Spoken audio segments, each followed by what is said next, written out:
राजस्थान।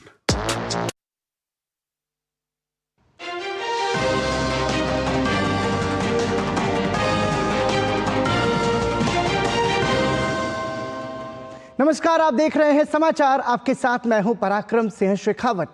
बताएंगे आपको इस वक्त की बड़ी खबरें, लेकिन शुरुआत करेंगे सुर्खियों के साथ।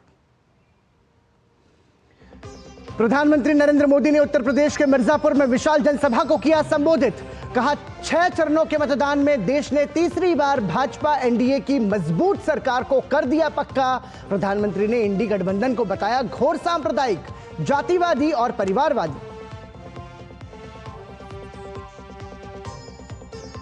लोकसभा चुनाव के अंतिम चरण के लिए दिग्गजों ने प्रचार किया तेज। बिहार के मुख्यमंत्री नीतीश कुमार ने पटना साहिब में की जनसभा, तो कांग्रेस नेता राहुल गांधी ने हिमाचल के नाहन में रैली को किया संबोधित। महाराष्ट्र के नासिक में आयकर विभाग ने सर्राफा व्यापारियों की दुकानों और डेवलपर्स के कार्यालयों पर की छापेमारी। 26 करोड़ रुपए नकदी समेत 90 करोड़ रुपए की बेहिसाब संपत्ति के दस्तावेज जब्त। राजकोट के टीआरपी गेमिंग जोन में लगी भीषण आग में 27 लोगों की मौत। गेमिंग जोन के मालिक और मैनेजर पुलिस हिरासत में। गुजरात मुख्यमंत्री भूपेंद्र पटेल ने घटनास्थल पहुंच हालात का लिया जायजा। दिल्ली के विवेक विहार के बेबी डे केयर में 6 बच्चों की मौत। भाजपा ने हादसे के लिए दिल्ली सरकार के भ्रष्टाचार शासन को ठहराया जिम्मेदार। प्रधानमंत्री नरेंद्र मोदी ने जताया शोक संवेदना। प्रधानमंत्री राहत कोष से मृतक के परिजनों को 2 लाख, घायलों को 50,000 अनुग्रह राशि देने का ऐलान। पश्चिम बंगाल में चक्रवात रेमल का दिखने लगा असर। आज रात चक्रवात के बांग्लादेश और बंगाल तट पर पहुंचने की आशंका। कोलकाता एयरपोर्ट पर दोपहर बाद से उड़ानें निलंबित। एनडीआरएफ की 12 टीमें तैनात।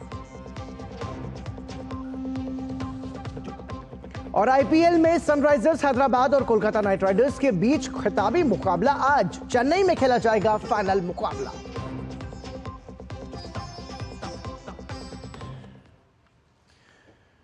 और सुर्खियों के बाद आइए अब खबरों पर नजर डालते हैं विस्तार से। प्रधानमंत्री नरेंद्र मोदी ने उत्तर प्रदेश के मिर्जापुर में एनडीए की विशाल जनसभा को संबोधित किया।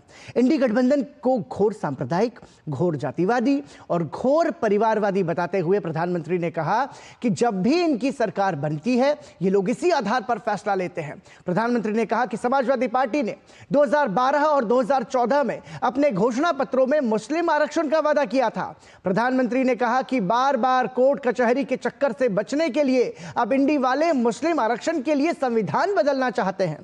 प्रधानमंत्री ने आरोप लगाया कि समाजवादी पार्टी सरकार में पूर्वांचल को माफिया का ठिकाना बना दिया गया था। इन्होंने पूरे यूपी को, पूर्वांचल को माफिया का सुरक्षित ठिकाना बना दिया था। जीवन हो या जमीन, कब छीन जाए कोई नहीं जानता था। और सपा सरकार में माफिया को भी वोट बैंक के हिसाब से देखा जाता था। अब ऐसा नहीं है। अब हां, हमारे योगी जी और उनकी पूरी सरकार मेरा जो स्वच्छता अभियान है ना, उसको बड़ी बहादुरी से आगे बढ़ा रहे हैं। यहां पर यहां बराबर सफाई चली है। सपा सरकार में पहले जनता थर-थर कांपती थी, अब भाजपा सरकार में माफिया थर-थर कांप रहा है। प्रधानमंत्री ने इंडी गठबंधन पर वोट बैंक की राजनीति का आरोप लगाया। प्रधानमंत्री ने 5 साल में 5 प्रधानमंत्री को लेकर भी इंडी गठबंधन पर कटाक्ष किया। सामान्य मानवी को भी मालूम है, एक छोटा सा घर भी बनाना है तो बार बार मिस्त्री नहीं बदलते भाई। अब ये सपा कांग्रेस इंडी गठबंधन ये कह रहा है कि 5 साल में 5 प्रधानमंत्री। अब बताइए भाई, ये 5 साल में 5 प्रधानमंत्री कोई रखता है क्या? जहां प्रधानमंत्री अपनी कुर्सी बचाने में ही लगा रहेगा, तो वो क्या देश को मजबूत बना सकता है क्या? इसलिए देश ने तय किया कि मजबूत देश के लिए प्रधानमंत्री भी मजबूत होना चाहिए। और आइए सीधा रुख करेंगे बिहार के काराकाट का, जहां पर गृह मंत्री अमित शाह एक जनसभा को संबोधित कर रहे हैं। गलती किया, वोट बिगाड़ा, इधर उधर गए तो माले आएगा और फिर से नक्सलवाद को बढ़ाने का काम करेगा।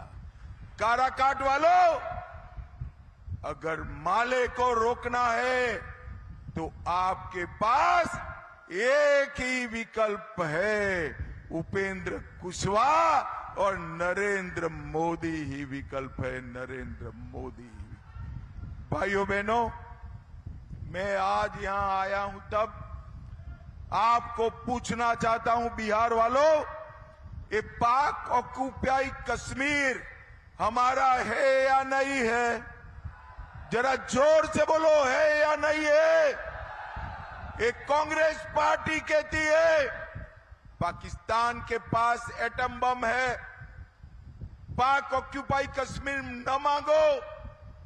मैं आज एक काराकाट की भूमि से राहुल गांधी जी को कहना चाहता हूं, हम नरेंद्र मोदी के कार्यकर्ता है, एटम बम से नहीं डरते हैं, नहीं डरते। और आज मैं कहकर जाता हूं, पाक ऑक्युपाई कश्मीर ये भारत का है, रहेगा और हम उसको लेकर रहेंगे, हमें कोई नहीं रोके। भाइयों बहनों, आज कांग्रेस पार्टी और एक घमंडिया गठबंधन नरेंद्र मोदी जी के खिलाफ अंट संट बोल रहे हैं। मैं उनको पूछना चाहता हूं, 70 साल से आपकी सरकारें थी, अयोध्या में राम मंदिर का मसला सालों से लटक रहा था। काराकाट वालों बताओ, अयोध्या में राम मंदिर बनना चाहिए था या नहीं बनना चाहिए था?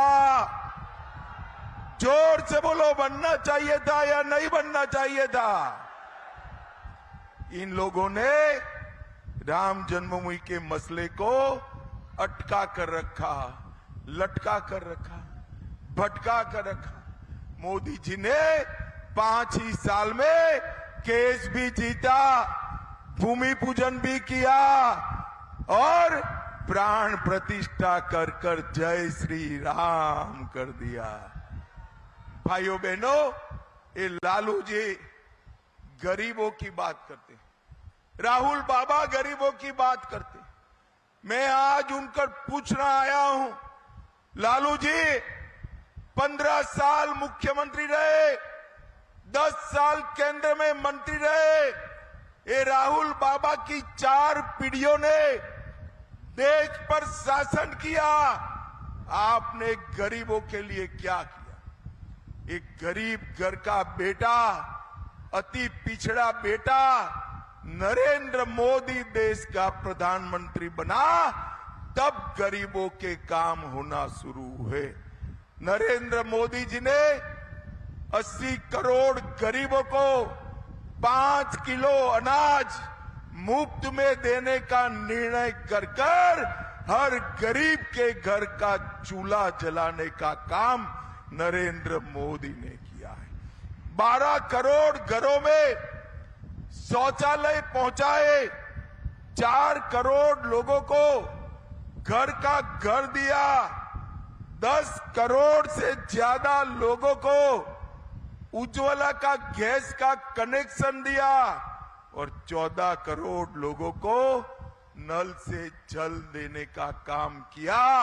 और आयुष्मान भारत योजना से 60 करोड़ लोगों को 5 लाख तक का पूरा इलाज फ्री ऑफ कॉस्ट मुफ्त में करने का काम हमारे नेता नरेंद्र मोदी ने किया है।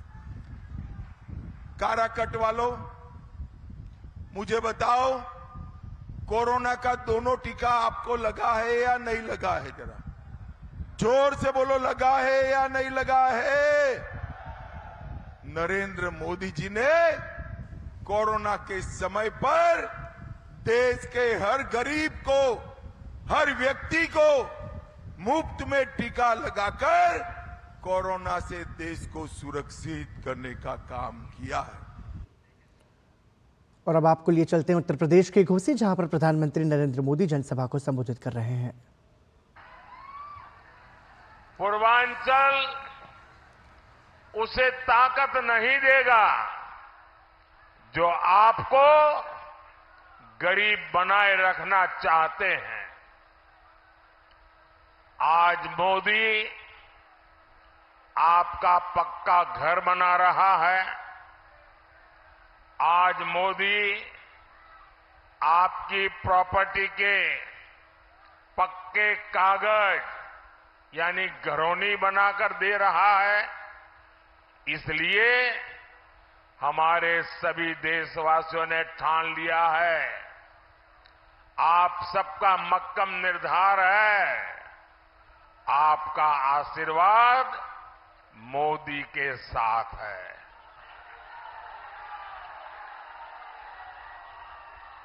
साथियों, समाजवादी पार्टी ने हमेशा साजिश के तहत पूर्वांचल को पिछड़ा बनाए रखा। ऐसे लोगों को पूर्वांचल बार बार सजा देगा जिन्होंने इस क्षेत्र के साथ विश्वासघात किया। इंडी गठबंधन के वो लोग जिन्होंने आपके घरों में आग लगाई, जिन्होंने आपकी जमीनों पर कब्जे किए, जिन्होंने यहां दंगाइयों को ताकत दी, जो माफिया के लिए आंसू बहाते हैं, ऐसे लोगों को अब पूर्वांचल में पैर नहीं रखने देना है। साथियों, आज मैं पूर्वांचल को, घोसी के लोगों को इंडी गठबंधन की बहुत बड़ी साजिश से सतर्क करने आया हूं। सपा कांग्रेस का इंडी गठबंधन सभी जातियों को आपस में लड़ा रहा है।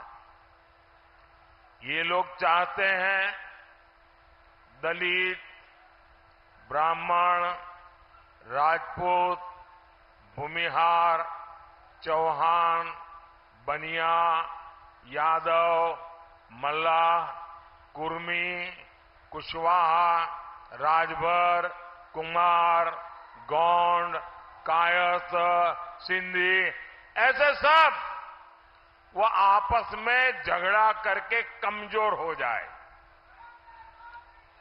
आप सोच रहे होंगे कि इससे इंडी गठबंधन का क्या फायदा होगा।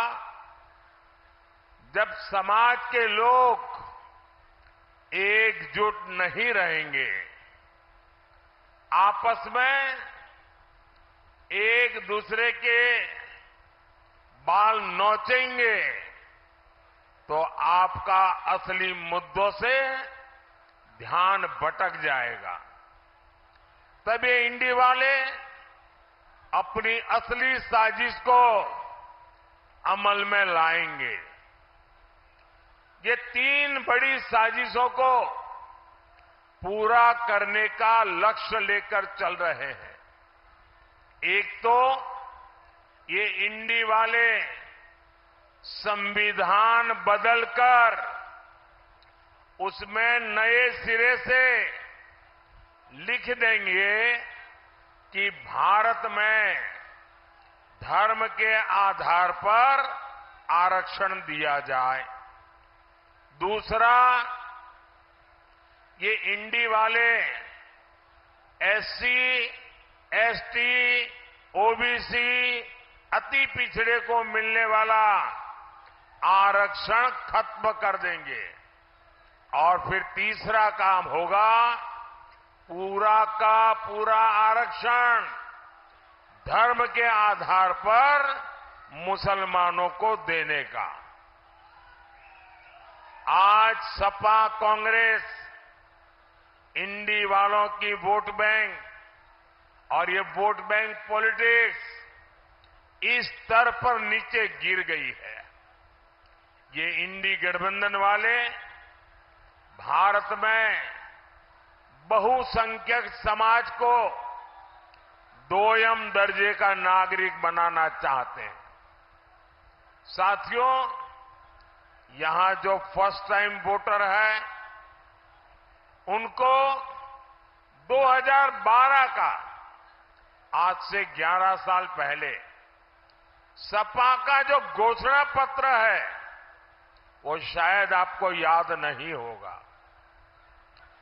2012 में सपा ने अपने घोषणा पत्र में साफ साफ लिखा है कि जैसा आरक्षण बाबा साहब आंबेडकर ने दलितों को दिया, वैसा ही आरक्षण मुसलमानों को दिया जाएगा। ये संविधान की भावना के खिलाफ है। ये बाबा साहब आंबेडकर की भावना के खिलाफ है। लेकिन इंडी वालों को इसकी कोई परवाह नहीं। साथियों, एक और तरीका कांग्रेस ने 2014 से पहले खोजा।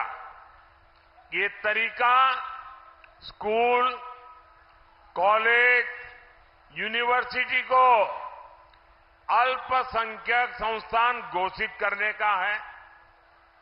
इसके लिए कांग्रेस ने रातों रात कानून बदल दिया। एक झटके में ही हजारों शैक्षणिक संस्थानों को अल्पसंख्यक संस्थान घोषित कर दिया और पहले इनमें एससी, एसटी, ओबीसी को आरक्षण मिलता था। तो उत्तर प्रदेश के घोसी से प्रधानमंत्री नरेंद्र मोदी जनसभा को संबोधित कर रहे थे। जनसभा में प्रधानमंत्री ने इंडी गठबंधन पर जमकर निशाना साधा। उन्होंने कहा कि इंडी गठबंधन बहुसंख्यक समाज को दोयम दर्जे का नागरिक बनाना चाहते हैं। और आइए अब आपको लिए चलते हैं बिहार के सासाराम, जहां पर कांग्रेस अध्यक्ष मल्लिकार्जुन खड़गे एक चुनावी सभा को संबोधित कर रहे हैं।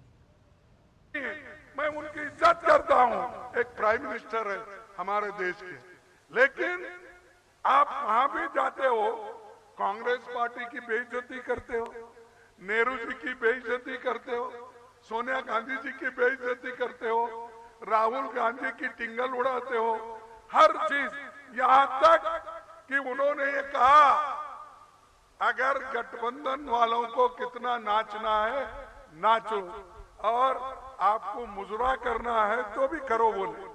यही बोले ना, बिहार में भी बोले हो, आपको मालूम नहीं? अरे बिहार का अपमान किया, यानी बिहार में मुजरा होता है, इसीलिए उन्होंने बिहार का भी अपमान किया अपने भाषण में, और अपने आप को बहुत बड़े तीसमार का समझते हैं। लेकिन इस देश की जनता तीसमार का है। आप लोग उनको हराएंगे और गठबंधन को जिताएंगे और बीजेपी इस बार हट जाएगी। आपके 10 साल में आपने कुछ नहीं किया, फिर भी आप बार बार कहते हो कांग्रेस ने क्या किया।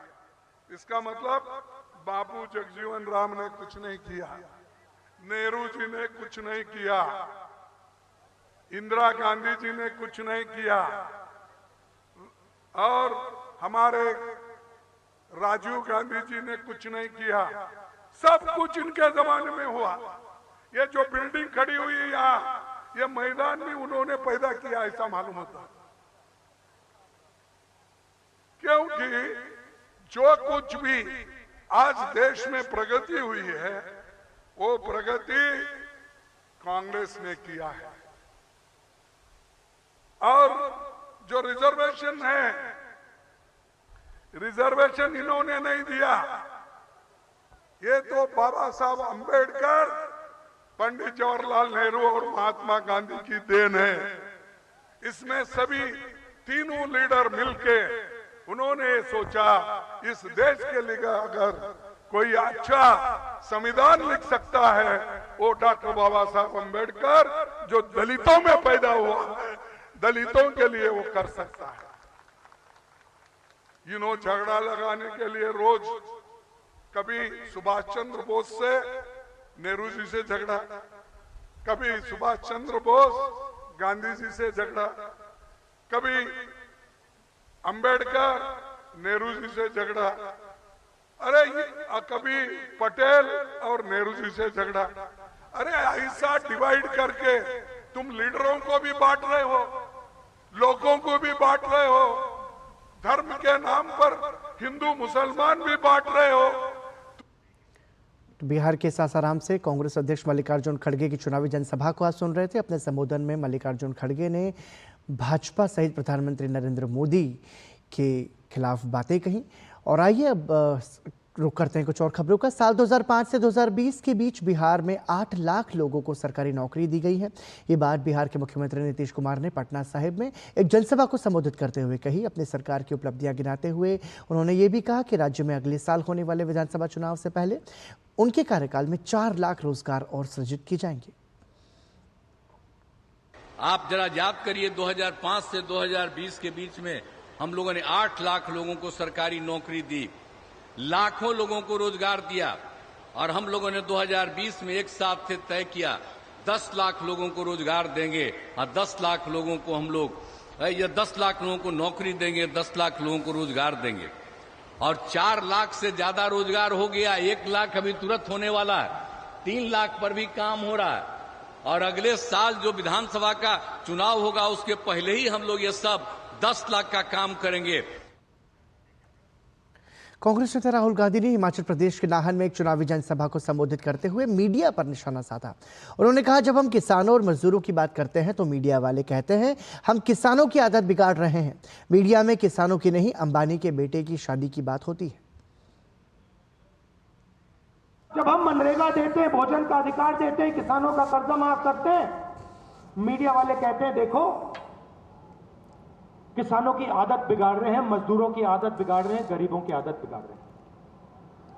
अमीरों का काम होता है, ये फैशन बन गया है।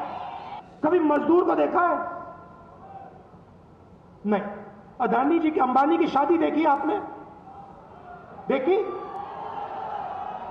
8 करोड़ रुपए की गाड़ी लिए घूम रहे हैं और मीडिया वाले वाह वाह वाह वाह वाह वाह वाह कर रहे हैं। पैसा किसका है? आपका है। कहां से आया? जीएसटी से आया। पश्चिम बंगाल से कल 318 लोगों को गिरफ्तार किया गया है। ये गिरफ्तारियां राज्य में लोकसभा चुनाव के 6ठे चरण के मतदान के दौरान हिंसा और तनाव के संबंध में हुई है। राज्य के मुख्य निर्वाचन अधिकारी आरिज आफ्ताब ने यह जानकारी साझा की। आरिज आफ्ताब ने बताया कि दिन भर में चुनाव आयोग को 2100 शिकायतें मिली थी। सबसे ज्यादा 247 गिरफ्तारियां पूर्वी मिदनापुर जिले से की गई।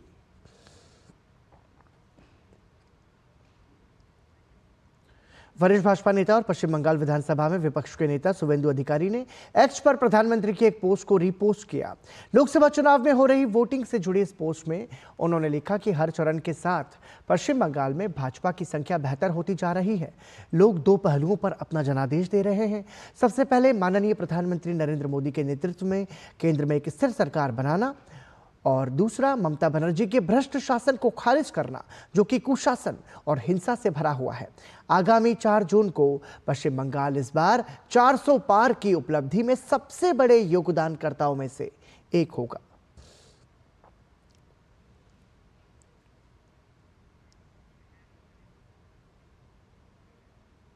मौसम विभाग ने कहा कि बंगाल की खाड़ी के मध्य पूर्व में बना कम दबाव का क्षेत्र आज भीषण चक्रवाती तूफान रिमाल में बदल जाएगा। यह आज रात बांग्लादेश और पश्चिम बंगाल के तट से टकराएगा।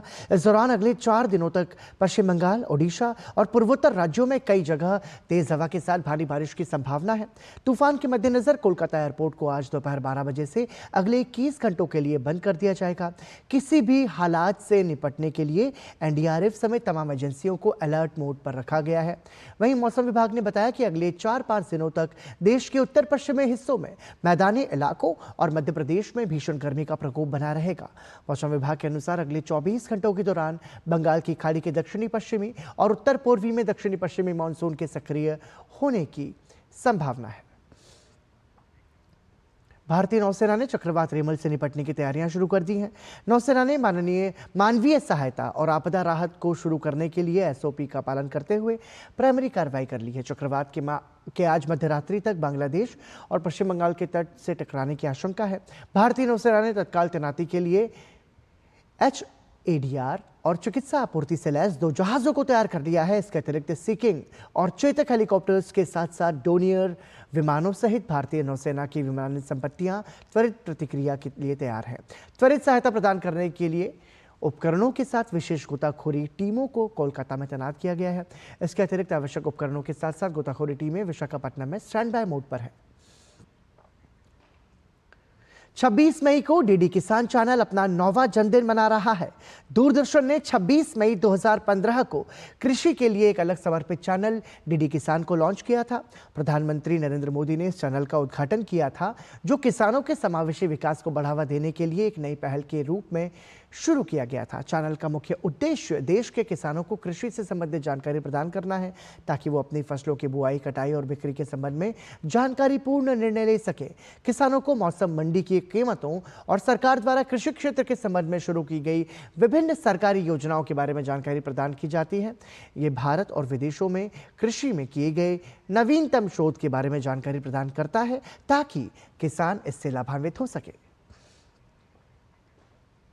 और इसी के साथ ही समाचार में अभी के लिए इतना ही। दीजिए इजाजत। नमस्कार।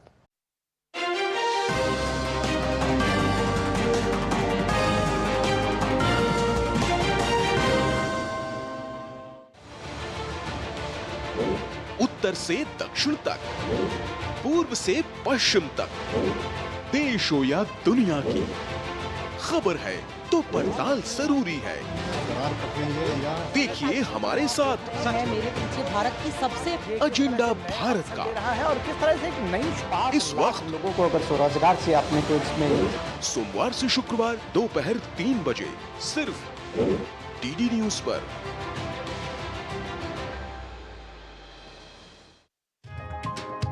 चाय की प्याली के साथ खबरों से भरी नई सुबह, देश की राजनीति, आम जन की कहानी, विदेशों की हलचल, कारोबार का गुणा भाग, खेल का मैदान, मनोरंजन और ज्ञान विज्ञान, विरासत और संस्कृति के साथ सेहत की बात और ग्लैमर का तड़का। सोमवार से शुक्रवार सुबह 8 से 9 बजे। सुकून से भरा नया सवेरा।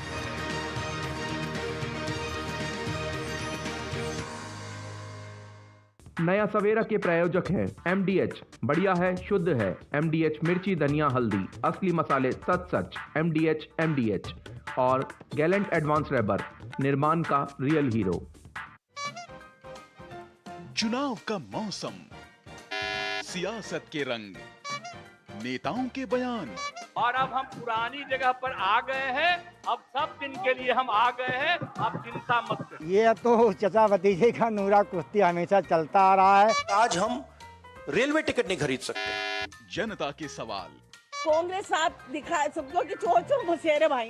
सियासी हलकों में राजनीतिक घमासान, फिर उठे रब को मनाना आसान है, आजम खां को मनाना मुश्किल है। कंफ्यूजन ही कंफ्यूजन है, सॉल्यूशन का पता नहीं। चुनाव का मौसम हो और राजनीतिक चकल्लस ना हो, ऐसा हो ही नहीं सकता।